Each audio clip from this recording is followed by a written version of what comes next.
하루도 조용할 날 없는 언론과 정치권 열불나는 속에서 열불나는 여러분들 위해서 꼭 필요한 분입니다. 자, 오늘도 속사포처럼 빠르지만 시원하고 통쾌한 말씀 한번 기대해 보겠습니다. 최진봉 교수와 함께합니다. 안녕하십니까? 안녕하십니까? 자, 본격적으로 이야기 나눠보기 전에 지난 한 주 동안 어떤 이슈가 화를 내게 많죠. 화낼 일이.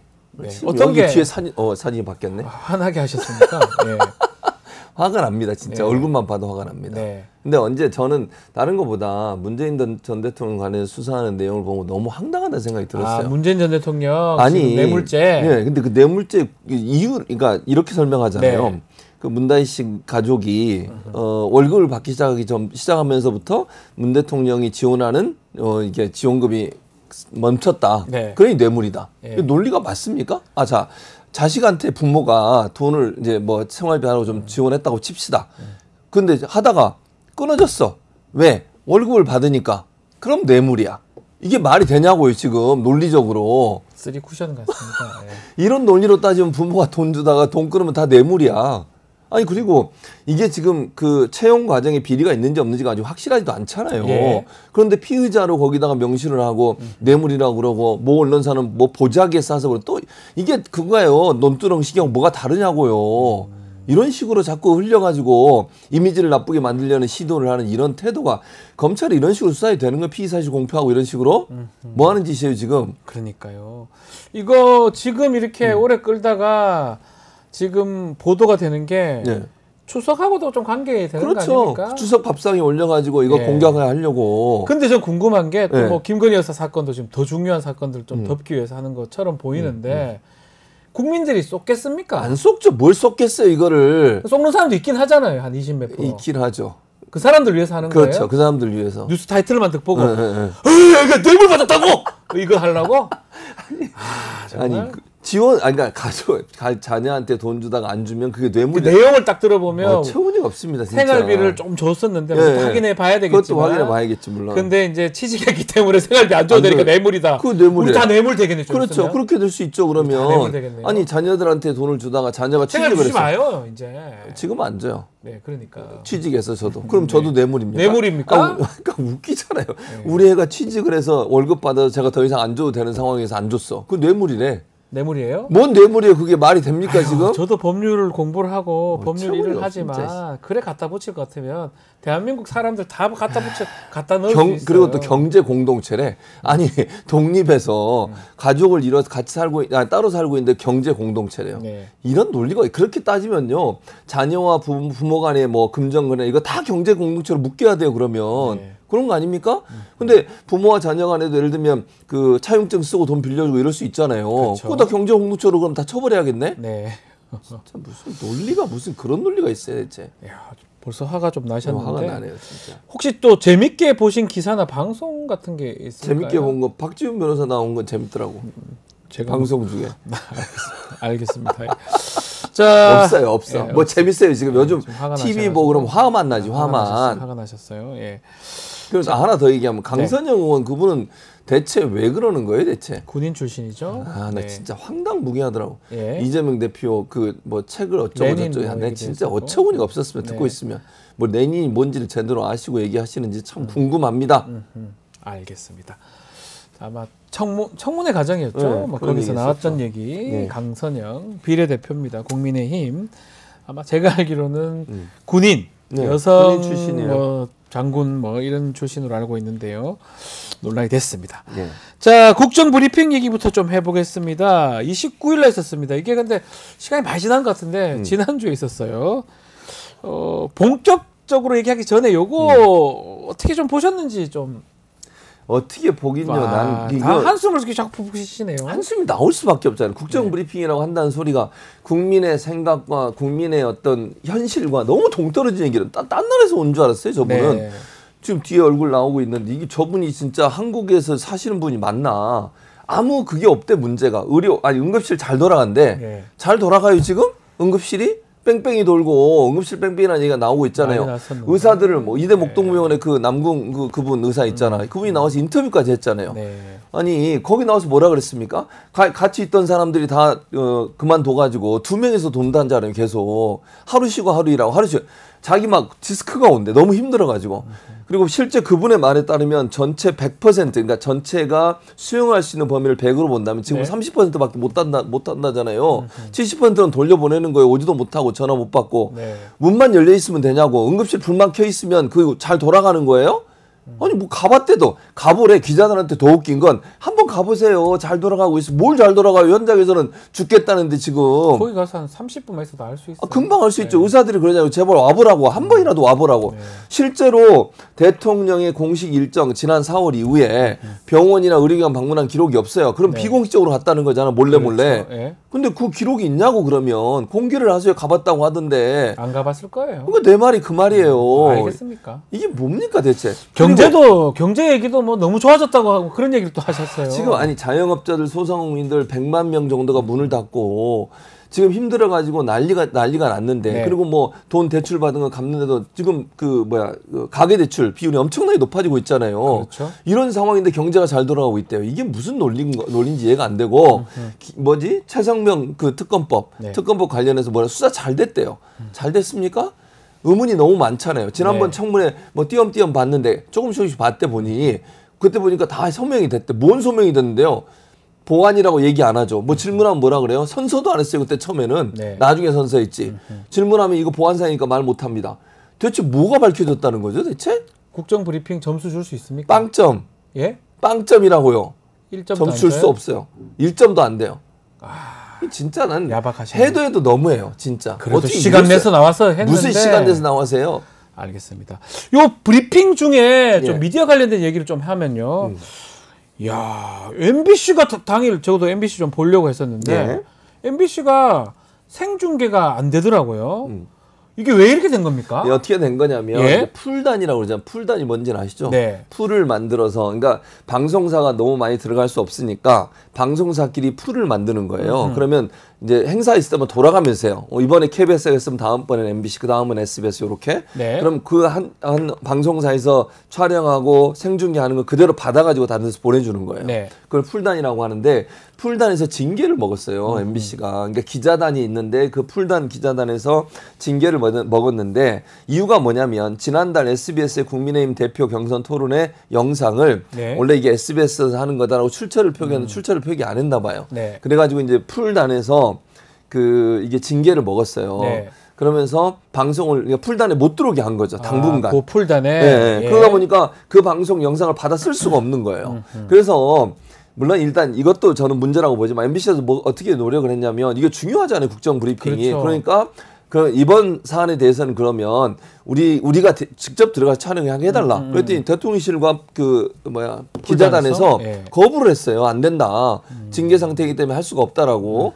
그래가지고 아예 못하게 된 거예요. 그러니까 MBC는 가능한 한 중요한 사안이니까 국민들을 위해 시청자를 위해서 방송을 내보내려고 했지만 풀단에서 거부하고 대통령실도 직접 촬영하는 것을 허용하지 않아서 결국 못 들어간 거예요. 가고 싶었지만. 그러니까 기자회견장에 갈 수 있었지만 영상 앞에 그 대통령이 나와서 얘기하고 이런 거 있었잖아요. 그걸 저는 내보낼 수 없는 상황이 된 거죠. 그 풀단 이것도 참 그런 게 뭘 쟤들이 뭔데 자기들이 징계하고 그렇죠. 그 난리를 그러니까 칩니까? 기자단이라고 하는 게 우리나라 일본하고 우리나라만 있어요. 기자단이라는 게 이게 얼마나 좀 부정부패가 많은 예전에는요. 그 독재 시대에는 기자단이 촌지받고 이랬어요. 그러니까 결탁을 하는 거지. 지금은 그러지 않을 정부랑 거예요. 옛날에 세력하고 결탁을 해서 옛날에 독재 시대에 군부 독재 시대에는요.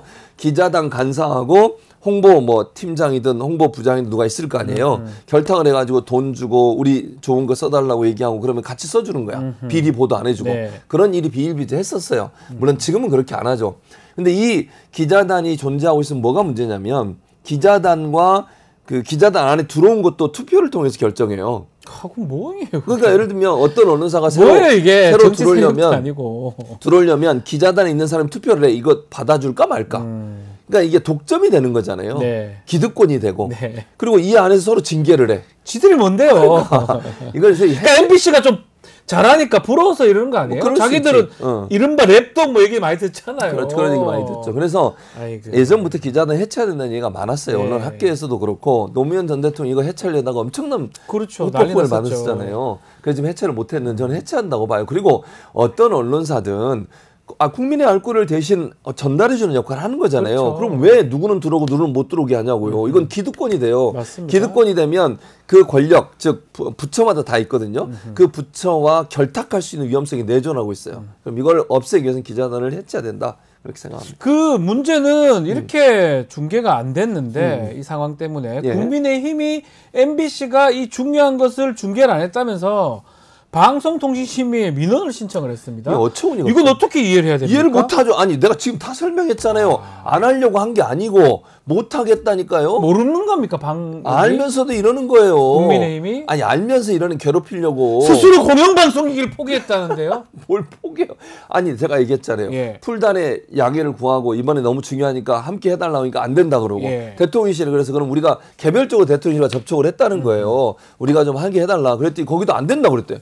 아니 가려고 하는 사람 못 오게 한 사람이 누군데 그럼 이걸 징계를 하려면 대통령실을 징계를 해야지 왜 MBC한테 문제를 삼는데요? 그러니까 MBC가 안 하려고 MBC가 그랬어요? 뭘 할 때마다 들어오지도 못하게 해놓고 그렇게 안 들어오니까 징계 매기려고 그럼 또. 웃기잖아요. 말이 논리가 안 맞잖아. 왜 이러는 거예요? MBC가 싫은 거야 그냥. 공영방송이지만 그러니까 싫다. 공영방송 말 안 들으니까. 말 안 들으니까. 나머지는 말 비판하니까. 잘 들으니까 좋은 거예요? 뭐 하는 겁니까 대체? 자, 지금 뭐 MBC 얘기 좀 더 해보면 방통위가 지금 그 집행정지 냈던 거 MBC는 MBC 측이 이겼다고 보는 게 맞죠? 그렇죠. 그렇게 보는 게 맞죠. 자, KBS 관련해서도 지금 문제가 지금 되고 있는데 KBS 신임 이사들에 대한 집행정지 사건. 요거는 그 담당자들이 그 당사자들이 기피 신청했습니다 재판부에. 어떻게 봐야 됩니까? 그러니까 이게 담당자들이 누구냐면 네. 실제 이제 여권에 추천한 사람들 이런 사람들이에요. 네. 그러니까 여권에서는 방통위 자체에서 재판부 저 지금 부위원장 저분이 있잖아요. 김태규. 방통위에서 재판부를 바꿔달라고 기피 신청을 한 거예요. 그러니까 이미 KBS 이사는 어젠가 임기를 시작했어요. 네. 이게 MBC의 박문진 이사가 이렇게 나오니까 KBS 이사들도 그럼 이게 문제가 있다. 그럼 같이 했거든. 네. 심사를. 네. MBC, KBS 같이 했어요 그때. 그러면 같은 사안에 대해서 재판부의 판단을 받아봐야 되는 거 아니에요? 네. 그러면 그 판단을 받기 위해서 재판부를 신청했는데 그게 이제 지난번 MBC 박문진 이사 가처분 신청을 심리했던 그 재판부가 맡게 되나 봐요. 네, 그대로 하고. 그 똑같은 사건이니까 사안이니까. 그 사람이 맞는 게 그 맞죠. 일반적으로 네. 그렇게 하는 거잖아요. 법률적으로. 당연하죠. 근데 그걸 당연하죠. 기피 신청을 한 거야. 아, 또 질 것 같으니까. 왜? 자기들이 볼 때 박문진 이사도 이렇게 결정 내렸으니까 같은 사안에 대해서 당연히 재판부는 같은 결정을 내려야죠. 아니 재판부가 사안이 똑같은데 다른 결정을 내리면 그 재판부 신뢰성 어떻게 되겠습니까? 네. 그랬더니 이거 바꿔주세요. 이게 뭐 하는 행동입니까 대체? 저는 처음 보거든요. 기피 신청되는 거. 소송에서 네. 이거는 정부가 지금 기피 신청을 지금 그런 하는 거죠. 모양새입니다. 네. 정부가 지금 원고측이죠. 법관을 기피 신청한다. 이런 것도 사실 납득하기 좀 어렵고요. 네. 또 실제로 만약에 기피를 받아들여진다 하더라도 똑같은 행정법원에서 내렸던 결정에 의해서 MBC 결정이나 KBS 결정이나 이유는 거의 같다고 봐야 되니까 그렇다면 결과는 똑같을 건데. 당연히 그렇죠. 자, 이게 사실 계속 문제가 될 것 같습니다. 앞서 이 재판부가 집행정지 신청을 인용하면서 가장 문제되는 게 합의제인데 네. 두 명이 계속 이렇게 의견하는 거 다 문제다. 그렇죠. 이렇게 지금 얘기를 했습니다. 네. 자, 민주당의 국회 추천 공직자 자격 특별심사위원회 방통위 상임위원 이거 모집 공고를 냈었는데 민주당이 냈죠. 이 새로운 좀 변곡점을 맞이했다고 봐도 될 수 있습니까? 근데 이제 이거는 좀 지켜봐야 되는데 네. MBC가 민주당이 공고를 내서 뭐 이번 주 금요일까지 그 모집 공고를 네. 해요. 그러면 이제 지원한 사람들 대상으로 면접해서 2명을 선정할 텐데 언제쯤 이제 MBC네 민주당 계획은 9월 마지막 주 본회의에서 통과시킬 예정인 것 같아요. 근데 그렇게 되면 국민의힘도 한 명이 좀 비어 있거든요. 네. 그러니까 국민의힘에서 추천한 사람도 아마 함께 하지 않을까. 그러니까 3명을 국회 추천 몫이 3명이거든요. 그 3명을 한꺼번에 9월 말 국회 본회의에서 통과시키지 않을까 하는 생각이 들고요. 네. 다만 그렇게 해서 윤석열 대통령이 바로 임명할 거냐 그건 의문이에요. 지금 이진숙 방통위원장이 탄핵 상태잖아요. 네. 이제 헌재에서 판결이 나와야 되는데 그때까지 만약에 3명을 같이 임명하면 2대2가 되거든요. 네. 그렇게 되면 이제 결국 아무것도 못하는 상황이 되는 그러니까요. 거죠. 그래서 아마도 제 개인적인 생각은 이제 그 윤석열 대통령은 이진숙 지금 방통위원장 탄핵이 최종적으로 결과가 나올 때까지 기다렸다가 네. 탄핵이 인용이 돼서 뭐 그만두게 되면 새로운 사람 임명하고 네. 만약에 그게 이제 기각이 돼서 돌아오게 되면 그때쯤 임명하지 않을까. 그래야 3대2 구도가 되잖아요. 지금 상황이면 이진수 방통위원장은 탄핵 소추가 돼 있기 때문에 네. 임무가 정지되고 정지됐죠. 뽑아봤자 2대2면 결정을 못 내려요. 아무것도. 다수결이 안 되니까. 그렇죠. 그래서 임명 안 할 것이다. 안 할 거다. 저는 그렇게 봐요. 그래서 이진수 방통위원장 탄핵 소추안이 최종적으로 결론이 나오면 네. 만약에 탄핵이 되면 새로운 사람도 임명하면 되잖아요. 대통령 입장에서는. 네. 아니면 기각이 되면 이제 돌아오게 되니까 그때 3대2 구조가 될 때 아마 임명하지 않을까 이런 생각이 들어요. 대통령이나 지금 정부 입장에서는 저기 법원 결정이 좀 아프겠어요. 아프죠. 그 때문에 지금 뭐 다 꼬인 거예요. 그렇죠. 빵이란다. 법카 뭐 이렇게 겨우겨우 이렇게 했는데 빵이야, 국민들의 어떤 시선 그냥 무시하고 겨우겨우 임명하고 하루 만에 뭘 하고 했는데 결국은 탄핵은 탄핵대로 되고 법원 결과는 아주 최악의 결과가 났고 MBC는 뭐 어떻게 말 안 듣고 기분이 안 좋을 것 같은데 지금 방통위원으로 네. 교수님 제가요? 거론이 좀 돼요. 저는 뭐 생각이 없습니다. 솔직히 좀 말씀해 주세요. 솔직히 생각이 없습니다. 조금은 있죠. 1%, 2%. 고민 중인데 고민하고 계시네. 안 할 것 같습니다. 고민하고 계시네요. 고민 중이긴 한데 네. 아직 지원이 이제 금요일까지 시간이 얼마 없어요.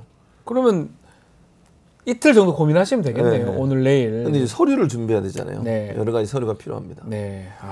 세금 낸 거 이거 다 서류 떼야 되고. 자, 그렇다면 어떤 인물이 교수님 생각할 때는 방통위원 되면 좋다고 보십니까? 저는 이제 개인적으로 네. 어떤 생각이 있냐면 이게 물론 잘 투쟁적으로 잘 싸우는 사람 필요하죠. 근데 네. 물리적으로 아까 말씀드린 3대2 구조예요. 항상 3대2가 3대2 되겠죠. 구조죠. 그러면 논리적인 부분이 탄탄한 분이 가야 돼. 그러니까 방송 정책이나 통신 정책 또 방송 제도 이런 부분을 잘 아는 분이 가야 네. 논리적으로 이길 수 있잖아요. 왜냐하면 보나마나 만약 이진숙이 돌아올지 안 돌아올지 모르겠지만 네. 이진숙이나 김태균 두 사람 태도를 보세요. 안한 무인이잖아요. 네, 네. 사람을 그냥 완전히 무시하고 막 예. 마음대로 해요. 예. 논리적으로 맞지도 않고. 근데 거기 가서 아무리 소리를 지른들 제가 볼 때 막 목소리만 커지고 끝나버릴 거란 말이죠. 그래서 그 사람들은 제가 볼 때 두 사람 다 방송 정책이나 방송이나 잘 모른다고 저는 생각해요. 김특희 그분은 방송의 문외한이에요. 그분이 검찰에 있다 오신 분 아니에요? 죄송하지만 저보다 모르는 것 같은데. 그러니까 그분이 검찰인가 예, 뭐 예. 아무튼 저 봐요. 법조인 출신이잖아요. 저 두 사람이거든요. 법조인이든 아니든 간에 방송을 해보지도 방송을 않으셨고 몰라요. 그러니까. 잘 모르세요. 그다음에 예. 이진숙 저분도 물론 방송국에 근무를 했지만 제도나 아니면 네. 뭐 이 정책 이런 부분을 전문적으로 했다고 보기는 어려워요. 네. 그렇기 때문에 전문가라고 보기 어려운데 그러다 보니까 결국 이 방송 정책의 오래된 역사는 이 통신 정책 이런 부분을 잘 아는 분이 들어가야 논리적으로 탄탄하게 문제를 제기하고 그 문제를 실현시킬 수 있는 기회가 될 거다. 그래서 뭐 잘 싸우는 거 뭐 그것도 물론 중요하겠지 지금 상황에서. 근데 아무리 소리 지르고 싸운다 하들 표결 들어가 버리면 끝나는 거잖아요. 네. 3대2 구조니까 어떤 네. 상황이든. 그래서 논리적으로 탄탄하게 어떤 준비된 분들이 갔으면 좋겠다. 개인적으로 그런 생각이 있습니다. 댓글에 박명자님은 최진봉님 꼭 가세요. 또 대자화님도 방통위원 되시면 좋겠어요. 방송해야죠. 예, 방송. 그렇게 방송해야죠. 방송. 방송 통신위원 그 얘기를 하고 있습니다. 자, 또 다른 얘기를 좀 해보겠습니다. 윤석열 정부 들어서서 좀 눈에 띄는 게 가짜 뉴스 이런 얘기를 더 많이 합니다. 그렇죠. 전쟁을 선포하면서 TF도 구성하고 국회 등 여러 곳에서 정책 토론회도 계속 열고 있는데 문제는 그럴 때마다 특정 단체, 특정 인물들이 포함되어 있다 이런 얘기가 있는데 예. 어떤 내용입니까? 왜냐하면 미디어 오늘에서 분석을 했어요. 예. 미디어 오늘에서 분석한 내용을 제가 알려드리면 이게 보니까 2022년 4월 1일부터 2024년 8월 16일까지 국회의원 정책 세미나가 열린 걸 분석을 했대요. 네. 그 기간 동안. 그러니까 이제 윤석열 대통령 정부 때 일어났던 일들이죠, 주로. 제목을 보니까 괴담, 뉴스, 방송, 신문, 언론, 저널리즘 이게 키워드로 네. 검색이 됐고 그중에 이제 이 내용이 들어간 세미나를 분석한 총 79건이 나왔대요. 그중에 3명 이상 참여한 인물의 경우 국민의힘 사람들이 월등히 많았다. 그러니까 국민의힘에서 추천하거나 저기 지금 화면에 나가고 있잖아요. 네. 2회 이상 참여한 인물을 보니까 이인철 KBS 이사, 이거 여권 추천 이사죠. 황근 KBS 이사, 이거 여권 추천 네. 이사, 그러니까 국민의힘 추천 이사. 윤길용 방송문화진흥회 이사, 이분도 마찬가지. 최초로 이분은 뭐 잘 아시는 것처럼 논란이 많으면 이분이 지금 시청자 미디어전 이사장으로 갔어요. 맞습니다. 예. 예. 그리고 김백 YTN 사장 예, 이런 YTN. 분들. 그러니까 이런 분들이 주로 나와서 얘기하고 이러니 이분들이 얘기하는 내용은 뻔한 겁니다. 그분들이 있던 단체들이 보수 성향 맞아요. 시민 단체들인데 보니까 공언련, 공언련. 자유언론국민연합, 예. 세미래포럼 등등 이름이 있는데 맞아요. 어떤 단체들입니까? 이 단체들이 대체적으로 예. 보수적 성향의 단체들이고요. 생긴 지도 공원년 같은 경우에 윤석열 정부 들어서 바로 전인가 얼마 안 됐어요. 그러니까 윤석열 정부 제가 정확히 지금 만들어진 시점은 정확히 모르겠는데 윤석열 정부 출범 전후로 만들어졌어요. 네. 근데 사실 민원연이나 이런 언론 단체들은 그래도 시민사회 운동으로 오랫동안 했거든요. 몇십 년 동안 하고 심지어는 뭐 변희재 같은 분도 거기 뭐 회원이에요. 민원연에. 예. 근데 이제 이런 공연연 자유언론 국민연합 세미래포럼 같은 경우는 이제 윤석열 정권과 괴를 같이 하는 그런 형태의 모습을 보이고 지금까지 활동만 보면 제가 개인적으로 분석해 보면 그렇습니다. 뭐 발제하는 내용이라든지 발표하는 공매는 거기에 예전에 그거 기억나세요? 그 MBC에 출연한 사람들 출연자 쭉 속아놓고 색깔 막 칠해가지고 한 거. 네, 기억납니다. 네, 그것도 여기서 한 공원연에서 저랑 뭐 박지훈 다 이렇게 뭐 파란색 뭐 이런 거 딱 써놨잖아요. 네. 그거 했던 데가 이 공원연이에요. 그러니까 이 언론 단체들이 국민의힘 주최 세미나에 공동 주관으로 참여하거나 아니면 공동으로 주최하는 그런 단체들로 매달 번갈아 가면서 이게 4개 단체 지금 2022년 11월부터 2023년 10월까지 1년간 거의 매달 번갈아 가면서 국민의힘 세미나에 공동 주최를 하거나 공동 주관을 했다는 거예요. 그러니까 국민의힘과 걔를 같이 하는 그런 언론 정책, 언론관을 갖고 있는 그런 단체가 아닌가 이런 생각이 듭니다. 세미나 빈도도 그렇지만 주제가 조금 놀랍습니다. 좀 노골적이다. 뭐 가짜뉴스 이런 얘기들이 되게 많아요. 가짜뉴스라고 하는 걸 규정하는 규정이 아직 명확하지 않아요. 뭐가 가짜뉴스인데요? 그러니까요. 그러니까 이게 학자들도 언론 학자들도 각각 개념이 다른데. 그러니까요. 저도 저 나름대로 개념을 갖고 있고. 근데 이 가짜뉴스하고 또 다른 키워드가 공영방송이에요. 두 개를 합쳐보세요. 공영방송 가짜뉴스잖아. 그러니까 지금 MBC 언론 탄압 느껴지잖아요. 그렇죠. 그러니까 MBC에 대한 공격, MBC에 대한 문제 제기를 주로 키워드로 사용했다고 볼 수 있어요. 그러니까 세미나 총 18건 중에 9건이 공영방송을 다루는데 그게 대부분 다 MBC와 관련된 부분이라는 거죠. 근데 이런 점으로 본다고 하면 좌편향 방송이라고 비판을 하면서 비정상이라고 비판하는 내용들이 포함되어 있으니까 MBC를 공격하기 위한 그런 용도로 세미나가 이루어지지 않았나 이런 비판을 피할 수가 없는 거죠. 자, 이것도 뭐 사실 놀랍습니다. 새롭게 만들어진 단체에 또 그렇게 반복되는 인사들의 주제 이런 것도 심상치 않은데 이게 좀 놀라운 게 이 단체들이 같은 장소에 주소지를 둔 단체들이 많았어요. 그러니까. 이건 어떻게 봐야 됩니까? 제가 볼 때 같은 거죠. 똑같은 거예요? 이름을 바꿔가면서? 그런 데서 단체를 만드는 거지 그냥. 등록만 하기 위해서. 예를 들면 뭐 박지훈 변호사가 일하는 사무소에서 여러 단체를 만들 수 있잖아요. 주소 똑같이 해서. 이게 보니까 이렇게 세미래 포럼 아까 얘기했던 중심그룹과 공언연 그 중심 그룹인데 세미래 포럼은 가짜뉴스 뿌리 뽑기 범국민운동 자유언론 국민연합은 이런 단체들이 등록 주소지가 모두 동일해요. 그러니까 같은 등록 주소지를 갖고 있다는 건 한 단체에서 여러 단체를 만든 거잖아요. 등록만 하기 위해서. 그래서 실제로는 이게 주소 보니까 종로구 인사 5길 42번지 종로빌딩 3층으로 주소를 같이 갖고 있대요. 같은 주소네요. 그러니까요. 그러니까 결국 또 하나의 행사에도 주최 주관은 후원 역할을 나눠서 해요. 그러니까 마치 겉으로 보여지기에는 여러 단체가 활동하는 것 같지만 실제로 하나의 단체다. 그리고 여기 출신들이 최근에요. 중요 보직에도 가고 이래요. 지금 그분들이에요. 이진수, 김백 YTN 사장, 최초로 시청자 미디어 재단 이사장.